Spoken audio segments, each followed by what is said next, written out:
They said it was just a car, but to John Parker it was his father's legacy, a symbol of family, freedom, and pride. The HOA demanded he remove it from his own garage or face massive fines. And when he pushed back, Karen Wilson, the HOA president, smirked and said, "Your rights don't matter here. Our rules do." She was certain she had the upper hand, certain he'd break. But Karen had no idea who she was dealing with, and when the truth finally came out, it didn't just shatter her power, it exposed everything. How did one man and one car bring down an empire of corruption? Let's start from the beginning.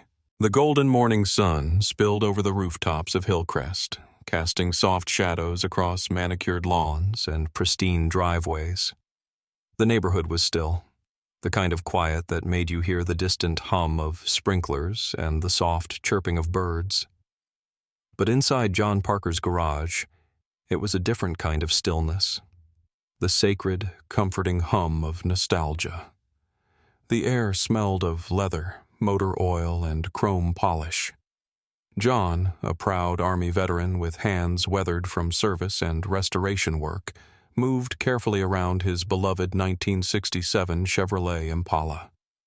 The deep red paint, polished to a mirror shine, reflected the rows of tools hanging neatly on the walls. This car was more than a machine.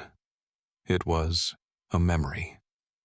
A piece of his father, who had passed the car down to him with the same advice he'd carried from war and life. Take care of what matters. Stand up when you're pushed down. But that peaceful moment shattered. A crisp rustling, paper taped roughly to his front door. John's brow furrowed as he tugged it free and read the cold, typed words. Notice. Your classic car violates HOA aesthetic policies. Remove it from your garage or face a $1,000 fine. His chest tightened. His pulse quickened. Wait, what? A fine? For parking inside his own garage? His hands gripped the notice, the paper crinkling under his fingers. Disbelief turned to irritation, and then to something hotter. Can you imagine that? Your property. Your garage. And they say you can't even park your car there? Outrageous. John's thumb found the HOA number at the bottom of the page, and he dialed, his jaw tight. The line clicked, and the voice that answered was cold and sharp. Karen Wilson, the HOA president. Her tone was clipped, the kind of voice that carried more rules than reasons. This is Karen Wilson, HOA president. How may I help you? John wasted no time. I got your notice. What's the problem? My car is in my garage. It's not even visible from the street. The silence that followed was chilly, and her reply was laced with that familiar HOA smugness. It disrupts the community's aesthetic, Mr. Parker. Garages are meant for modern vehicles, not projects. John's fingers curled around the phone, his knuckles whitening. This isn't a project. It's a family heirloom, and it's my property. But Karen's tone only grew icier, with that condescending I make the rules edge.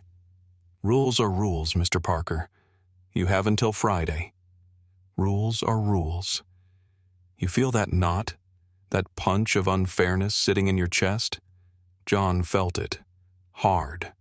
This wasn't about rules. It was about control, about power, and Karen loved every ounce of it. But John Parker wasn't the type to fold. His father didn't fight for freedom just for his son to be bullied on his own lawn. His eyes flicked from the phone to the Impala, and something cold, something resolute settled in his chest. You don't like my car in the garage? He muttered, his voice low, almost a growl. Fine. Let's give you something better to look at. The next morning, the neighborhood woke up to the unmistakable sight. John's gleaming red Chevrolet Impala sitting boldly on his front lawn.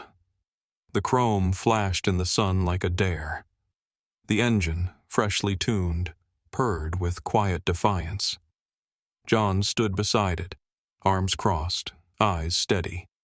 His voice carried in the breeze, meant for the ears he knew were listening.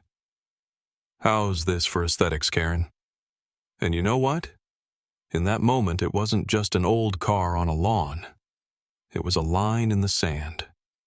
And something tells me this fight was just getting started.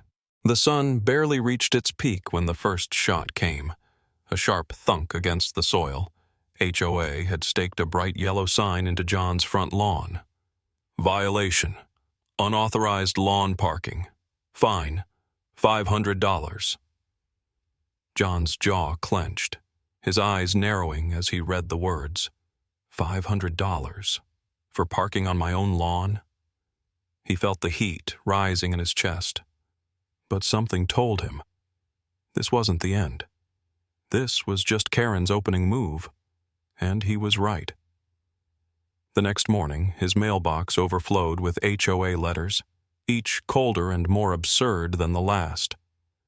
"Weeds on the lawn, $150, fine." But his grass was trimmed to perfection. Chipped paint on the house, $200 fine. Except his house had been freshly painted last month. "Petty. Real petty," John muttered, crumpling the notices. But the next stunt, that was the kicker. A low mechanical click made his skin prickle. His eyes lifted. And there it was. A sleek, black security camera, mounted high on a pole and angled directly at his front yard. HOA property. HOA surveillance. Watching him. Can you believe that? Cameras. On his life. His home. Without so much as a warning. And then, insult to injury. Another letter. This one had John's fists shaking. "Noise complaint. Your dog has been barking past 10 p.m. Fine, $250. A bitter chuckle escaped him. Dog? What dog? John scoffed aloud. He didn't even own a dog. "They're trying to bully me into submission," he growled, his voice low and tight. His nails dug into his palms, knuckles white. "But they're about to find out." I don't fold. Because here's the thing about John Parker. He didn't spend his life taking orders without knowing how to push back. First, he mounted his own security cameras, front, back, and driveway. Every move HOA made, caught on tape. Let's see how they like it. Then, he started talking. To neighbors, one by one. And what he found?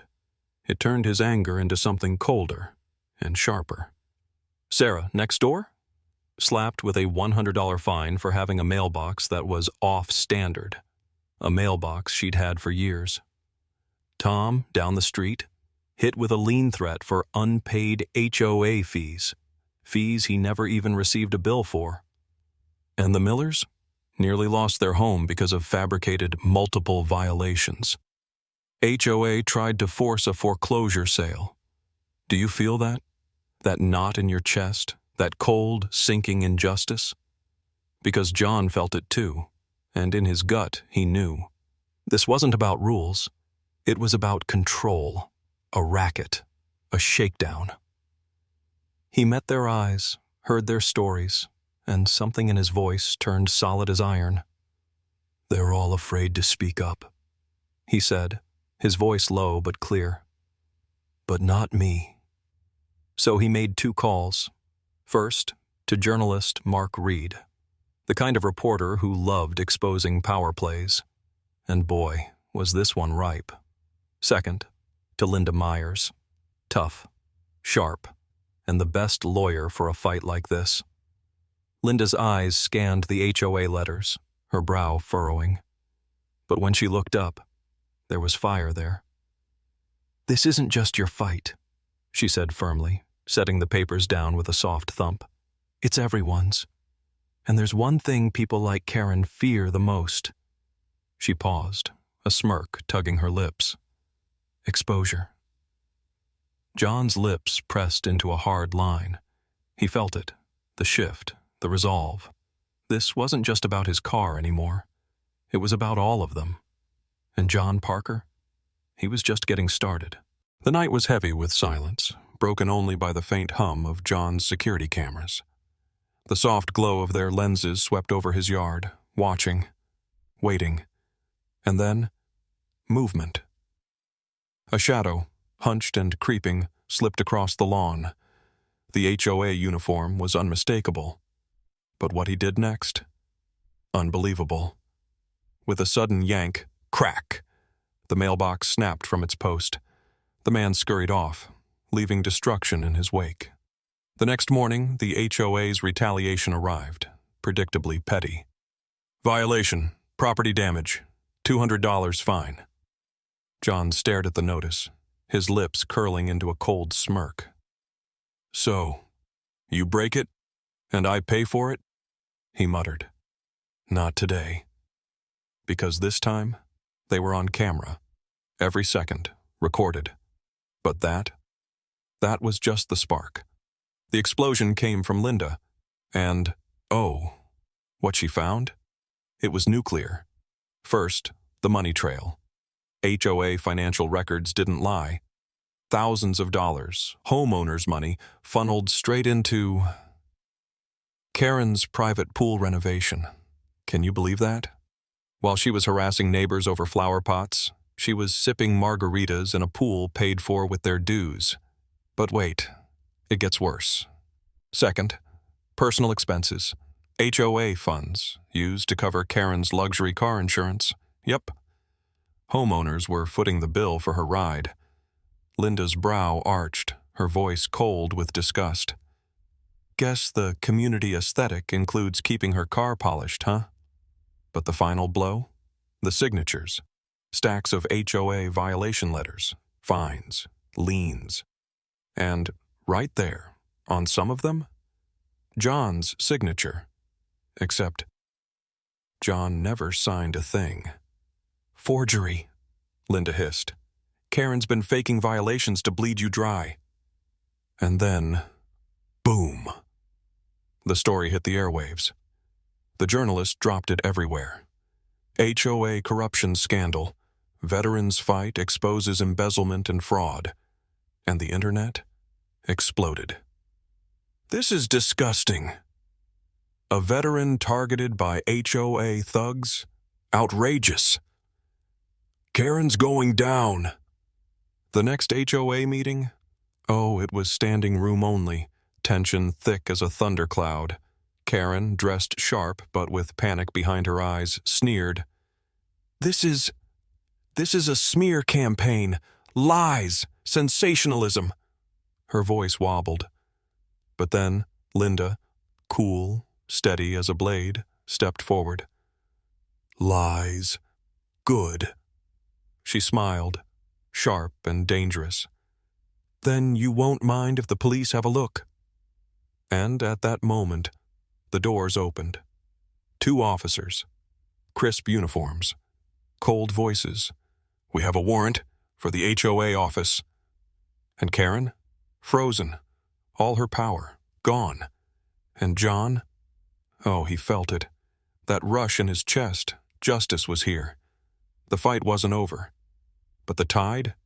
It had turned. The investigation hit hard. And what it exposed? Rot from the top down. The truth spilled out like poison from a cracked bottle, and Karen stood at the center of it all. First, the money trail. HOA financial records showed thousands siphoned from community funds, straight into Karen's private pool renovation. Imagine that. While neighbors struggled with bogus fines, she was floating in luxury on their dime. But it didn't stop there. HOA dues were also paying for Karen's personal car insurance, a sleek luxury sedan covered with their money. Linda shook her head, her voice sharp with disgust. So much for community standards. Then came the forgery. HOA violation letters, dozens of them, with faked signatures, including one from John himself. She didn't just break the rules, she rewrote them. The journalist's headline hit like a grenade. HOA corruption scandal, veterans fight uncovers fraud and embezzlement. And the public? Outraged. Social media lit up. This is disgusting. Karen belongs in jail. John Parker is a hero. Then came the showdown, the next HOA meeting. And this time, the room overflowed. Neighbors packed shoulder to shoulder, their eyes blazing with fury.